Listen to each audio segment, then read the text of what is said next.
नमस्कार साथीहरू, म गोविन्द विश्वकर्मा। म हाल मुम्बईबाट बोलिरहेको छु र अनि चाहिँ मेरो भिडियो हेर्ने सम्पूर्णमा नमस्कार छ र धन्यवाद छ है।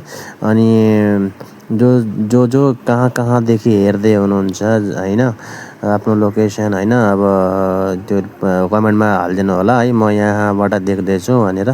यो मेरो पहिलो नेपाली ब्लग हो है। अब म पहिलो भिडियो बनाउँदैछु, सम्पूर्णमा आभार प्रकट गर्दै र म केही कुराहरू जो भारतमा प्राय भने यो जस्तै कि मुम्बईतिर हुने समस्याहरू, नेपालीहरूलाई हुने केही कुराहरू चाहिँ म प्रकट भन्दै गइरहेछु है।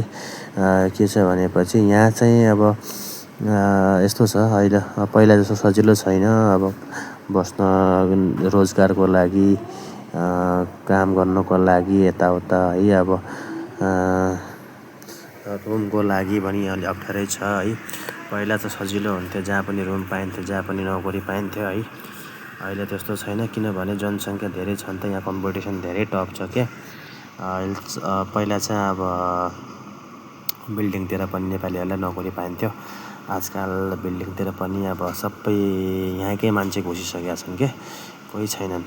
अब सबै यहीँकै मान्छे भएको कारणले गर्दा अब नेपालीहरूलाई चाहिँ रोजगार, नोकरी पाउन धेरै अप्ठ्यारो। अनि त्यसमा त्योभन्दा अप्ठ्यारो चाहिँ अहिले अब यहाँ चाहिँ अब डकुमेन्ट बनाउन पनि धेरै अप्ठ्यारो छ है। नयाँ जो आउन चाहनुहुन्छ नेपालदेखि, उहाँलाई चाहिँ म के आग्रह गर्न चाहन्छु भने कृपया आफ्नो देशमा के न के गर्नुहोला।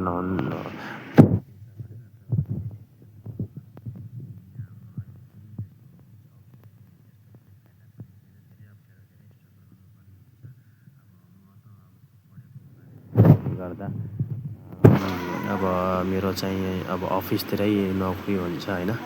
अब म त यतैबाट पढाइ गरेको, ब्याचलर कम्प्लिट गरेको हुनाले अलि सजिलो छ। नत्र भने नपढेको मान्छे, हाम्रो नेपाली दाजुभाइहरूलाई त्यहाँबाट आएर चाहिँ अब बिना आइडी कार्ड, बिना प्रमाण है, यहाँ त के अब यहाँको सरकारले चाहिँ बन्द गरिदियो है। प्यान कार्ड, आधार कार्ड नेपालीहरूलाई, बङ्गलादेशी, भुटानी यिनीहरूलाई चाहिँ बन्द गरिदिएको छ। अहिले बनिँदैन होइन, पहिला चाहिँ बनिन्थ्यो, अहिले हुँदैन।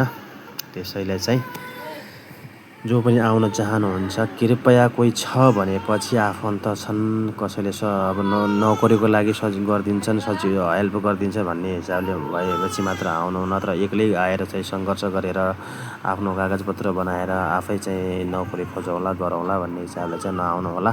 त्योभन्दा बरु विदेश, बरु खाडी मुलुक जान सजिलो छ अहिले है। यहाँ काम गर्न धेरै अप्ठ्यारो छ। म त्यसैले यो भिडियो बनाउनुको मेरो मेन उद्देश्य त्यही हो, हाम्रो नेपाली दाजुभाइहरूलाई चाहिँ अप्ठ्यारो नहोस्। जसले बनायो, जसले पहिला बनाइसके, घरबार, आइडी प्रुफ, रोजगारी पाइसके है। अब चाहिँ छैन, सजिलो, धेरै अप्ठ्यारो छ। त्यसैले यो भिडियो उहाँहरूसँग पुर्याइदिनु होला, जो चाहिँ भारत आएर काम गर्न चाहनुहुन्छ। खासमा भन्दाखेरि चाहिँ इन्डिया, खासमा भन्दाखेरि चाहिँ यो मुम्बईतिर है। त्यसैले यो भिडियो सक्दो सेयर गरिदिनु होला। र अब जसले यो भिडियो हेर्दै हुनुहुन्छ, कहाँदेखि हेर्दै हुनुहुन्छ, कृपया कमेन्ट गर्नु होला। अनि चाहिँ यो भिडियोलाई सेयर गर्नु होला, मेरो च्यानललाई सब्सक्राइब गरिदिनु होला है।